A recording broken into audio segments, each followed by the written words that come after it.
হাতে লাঠি দিয়ে সরিষা বাইরে সরিষা বের করতেছে। হয়তো আমাদের গ্রামগঞ্জে গরু বাছুর দিয়ে আগে পাড়ায় সরিষা বের করতো, কিন্তু এখন আমার এক কৃষক ভাই লাঠি দিয়ে বাইরে যে সরিষা বের করতেছে, অনেক কষ্ট করতেছে। তো আমি এই কৃষক ভাইয়ের সাথে আমি 1 মিনিট কথা বলবো। আসসালামু আলাইকুম ভাই, কেমন আছেন?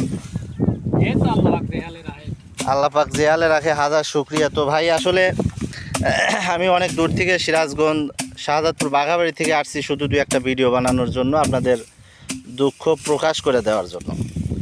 তো এখানে চরে থাকতে আপনার কেমন লাগে ভাইয়া? আমাদের ভালোই লাগে, ভালো না লাগলে কি আর থাকলাম নি। হ্যাঁ, আসলে যে প্রিয় দর্শক ভাইয়েরা ভালোই লাগে বলতেছে, আসলে যদিও খারাপ লাগে তারপরেও ভালো লাগে। কি কারণে লাগে? কারণ আল্লাহ পাক যাকে যেভাবে রাখে এইভাবেই হাজার শুক্রিয়া। তো আসলে পৃথিবীতে সবাই তো আর সুখী হতে পারে না, কেউ দুঃখেও বসবাস করে। সবাই সুখী হলে তাহলে তো তাহলে তো হইতোই। হইতোই।